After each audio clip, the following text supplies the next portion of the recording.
மனிதன் ஆரோக்கியமாக இருந்தால் தான் அழகு. அப்போ ஒவ்வொரு மனிதனும் ஆரோக்கியமாக இருக்கணும். அதுதான் இயற்கையான ஒரு நியதி. எதை செஞ்சால் ஆரோக்கியமாக இருக்கலாம் அந்த செயலை செய்வது.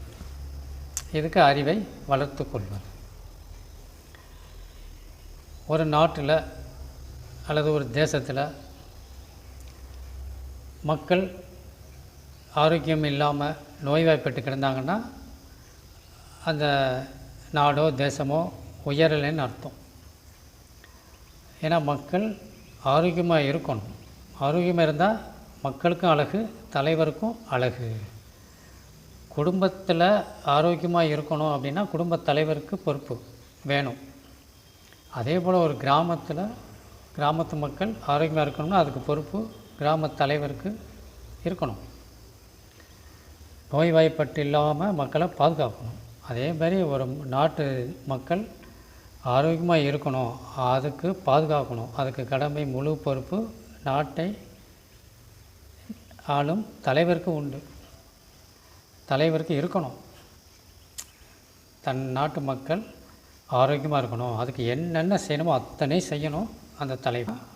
அந்த நாட்டில் மக்கள் ஆரோக்கியமாக இருந்தாங்கன்னா அந்த நாட்டுக்கு பெருமை, அந்த நாட்டு தலைவருக்கு பெருமை. மக்கள் நோய்வாய்ப்பட்டு கிடந்தான்னா அது பொறுப்பில்லாத ஒரு நிலை. தலைவர் நாட்டு மக்களை கவனிக்கலை அப்படின்னு ஆகிடும். அப்போ குடும்பத்துக்கு பொறுப்பு குடும்பத் தலைவன். நாட்டு மக்கள் ஆரோக்கியமாக இருக்கணும்னா அதுக்கு பொறுப்பு நாட்டு தலைவர். அப்போ தன் நாட்டு மக்கள் ஆரோக்கியமாக இருக்கணும், அதுக்கு என்ன வேணாலும் செய்யலாம். ஏன்னா ஆரோக்கியம் முக்கியம். அதுக்கு புது புது வழிமுறைகளை கண்டுபிடித்து மக்களை ஆரோக்கியமாக வைத்துக்கொள்வது அதுதான் முக்கியம். அப்போ தான் அந்த நாடு ஆரோக்கியமாக இருக்கும். நாட்டு மக்கள் ஆரோக்கியமாக இருக்கணுன்றது குடும்பத் தலைவருக்கு எப்படி இருக்கோ அதே மாதிரி நாட்டின் தலைவர் அதுக்கு பொறுப்பு, கடமை எல்லாமே உண்டு. ஏன்னா ஆரோக்கியமாக மக்கள் இல்லாட்டினா நாடே இல்லை, எல்லாம் செத்து மடிஞ்சிருவான். அதனால் ஆரோக்கியம் முக்கியம். ஏதோ ஒரு காலத்தில் மனிதன் முற்காலத்தில் ஆரோக்கியமாக இருந்திருக்கான்.